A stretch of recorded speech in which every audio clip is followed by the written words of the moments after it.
Bonjour et bienvenue sur ma chaîne Crypto Mon Nouvelle, où nous décryptons l'actualité des crypto-monnaies. Alors aujourd'hui l'heure est grave et la guerre contre les cryptos est déclarée. Alors on va tout d'abord commencer par voir ce qui se passe avec le marché. Donc comme on peut le voir c'est rouge et très rouge avec un Bitcoin en perte de 7,31% à 20 131 $, un Ethereum à 1430 $, baisse de 7,31% aussi, BNB 280 $, baisse de 4%. Et l'entièreté du marché est rouge, et très très rouge même. Donc c'est vraiment une catacombe dans le marché des crypto-monnaies. Donc qu'est-ce qui explique tout ça? Avant d'arriver à ça, je vais juste vous montrer le Fear Index, il est redescendu à 34. Donc écoutez, on était à 58 je pense il y a 2 jours. Donc on voit que la peur est en train de monter rapidement. Et donc, c'est le moment d'acheter, hein. Moi, je vous dis toujours quand c'est ouvert. La semaine passée, je vous disais de prendre des profits. Ben là, c'est peut-être le moment d'acheter, mais vous pouvez peut-être attendre un peu parce que je pense que c'est pas fini. Vous voyez, si on regarde ici cette charte de liquidité, on est à 20 000 $. Donc, on est vraiment, il n'y a aucune résistance là qui nous bloque. Je pense que la prochaine résistance, elle est à 19 400. Et moi, je me vois bien qu'on aille au moins au 18 700, voire aller au 17 300. Donc, je pense qu'on va encore voir des petites baisses dans le marché ces prochains jours. Là, ça va probablement remonter aujourd'hui un peu et redescendre. Euh, donc rien de pas très rassurant pour les bitcoins. Et qu'est-ce qui crée tout ça? Ben, tout d'abord, c'est les États-Unis qui ont vraiment déclaré la guerre aux crypto-monnaies. Il y a énormément de nouvelles.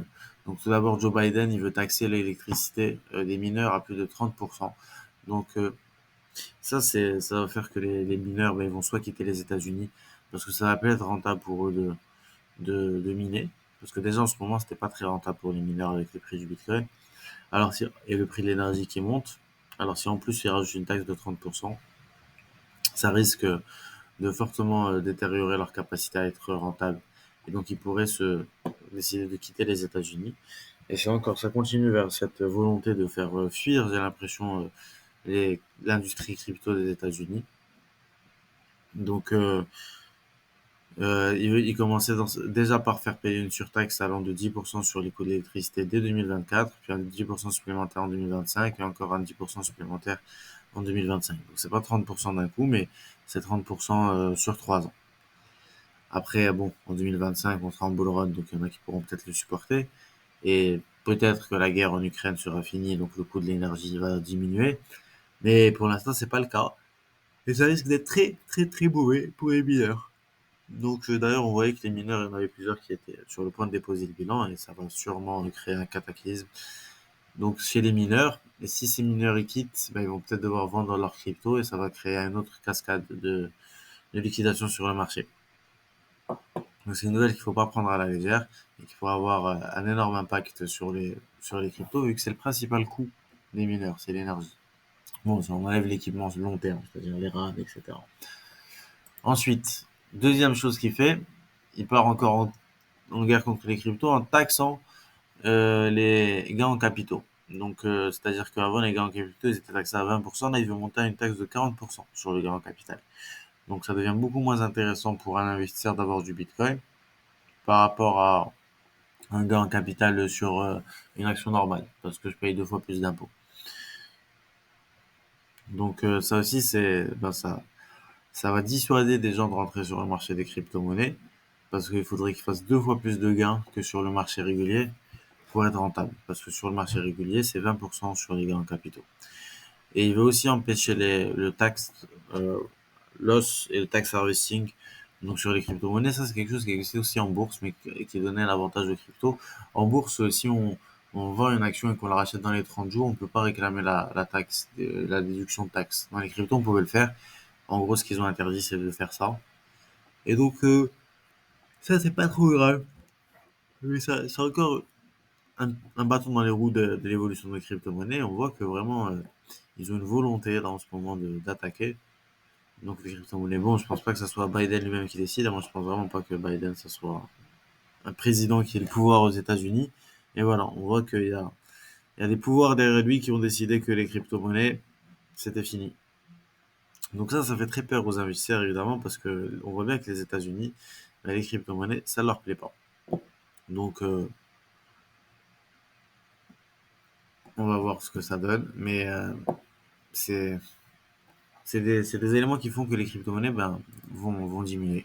Ensuite, une autre attaque contre les crypto-monnaies, contre Binance cette fois, mais les crypto-monnaies en général. Donc la justice américaine fait appel et veut empêcher le rachat de Voyager.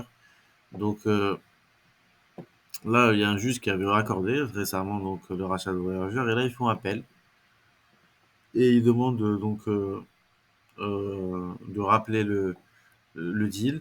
Ils disent que Binance a des problèmes de conformité réglementaire et qu'elle est sous le joug de différents régulateurs comme la SEC.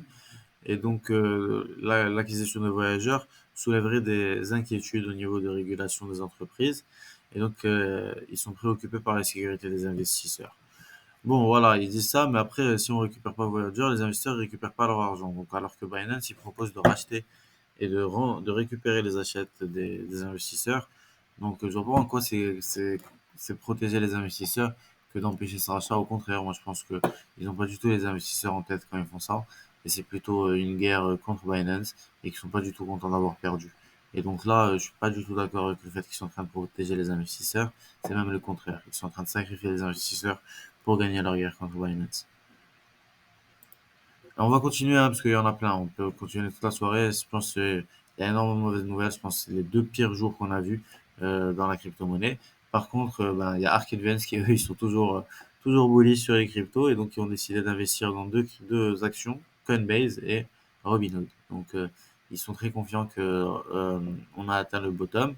Et donc, eux, ils vont acheter plein d'actions de Robinhood. Et donc, ça, c'est l'action Hood. Et donc, ils ont mis 1,6 million d'actions en route, donc 10 millions de dollars. Et ils ont racheté aussi 3,5 millions de dollars de Coinbase. Donc eux sont toujours super bullish et avec toujours la prédiction un Bitcoin à 1 million de dollars en 2030. Donc si ça vous rassure. Voilà, ensuite je voulais parler de ce qui s'est passé sur Huobi, mais vous voyez pendant un petit court instant, quelques minutes, le cours du token il a chuté de 93%. 93%. Alors ça, c'est pas de la manipulation. Donc il y a des gens qui ont passé des ordres et qui ont acheté en dessous du prix. Donc il y a des gens qui ont fait du fois 100 presque ce matin en achetant le token à 0, pas fois 100 mais fois 10. Ils ont acheté à 0,31 le token et en ce moment il est remonté à 4,81. Donc si vous aviez acheté, vous auriez fait un fois 15 sur votre argent. Tout simplement en profitant de cette irrégularité. Donc voilà, ça n'a pas duré longtemps vraiment, mais ça montre que les deux plays ont commencé. Et ça, c'est typique c'est des gens qui profitent des chutes de marché en créant des cascades des ordres énormes qui vont faire cascader le marché en déclenchant les ordres des bots. Et voilà, ça a duré très peu de temps, mais c'est énorme et c'est pas censé arriver. C'est pas des choses qui sont censées arriver. Ça montre que on peut toujours manipuler les cours. Donc voilà. Donc la Fed, elle va créer une nouvelle team aussi, donc pour aller enquêter sur les stablecoins. Donc là, ils s'attaquent aux stablecoins. Donc voilà, leur but c'est de voir les régulations au niveau des stablecoins. Donc c'est vraiment en ce moment, je vous explique, ils vont attaquer les stablecoins, c'est sûr. Pourquoi? Parce que là, la trend du moment, c'est les CBDC, c'est les monnaies digitales. On voit que le Brésil, ils ont lancé leur monnaie digitale. Et là, il y a le SWIFT. Donc le SWIFT qui enregistre un succès total sur leur CBDC. Ils ont fait un test et ils vont lancer ils vont lancer donc un système de paiement sur la blockchain qui est beaucoup plus rapide. Et donc, si le Swift se lance se crée son CBDC, ben ça risque on n'aura plus aucun intérêt au USDT parce qu'on pourra faire des paiements équivalents au USDT, mais avec une monnaie donc contrôlée par le gouvernement, donc assurée par le gouvernement. Et donc, il y a beaucoup moins de risques que par rapport à un USDT ou un BUSD qui, comme on l'a vu, peuvent être amenés à disparaître et donc dépeg par rapport à leur prix d'origine.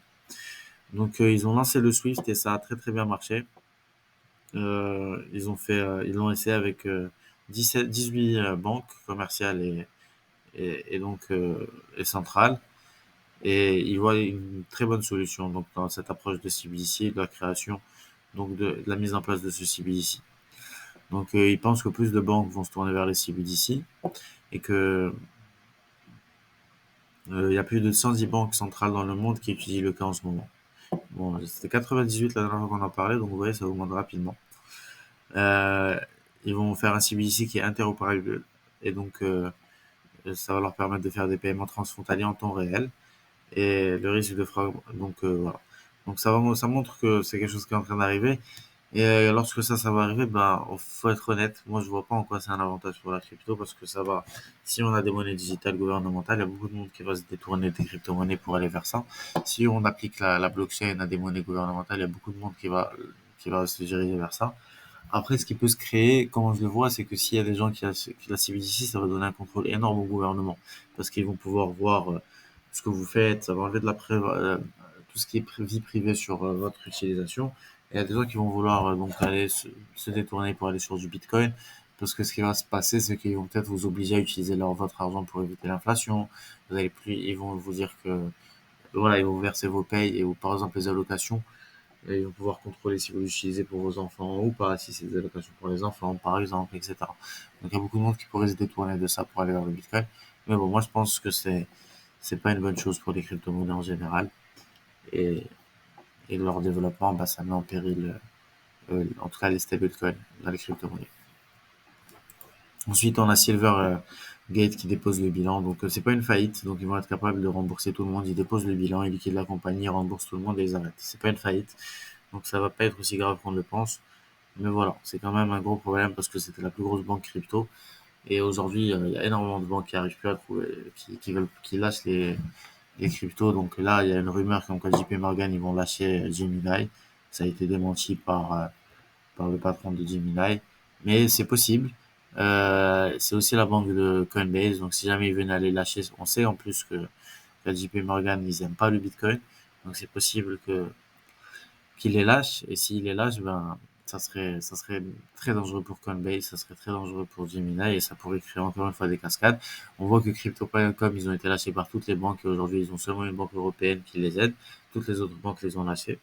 Et quand ces banques-là, ils vous lâchent, ben, vous avez plus de moyens de transférer du fiat vers du dollar et ça devient dangereux que ce soit pour l'échange ou pour le client.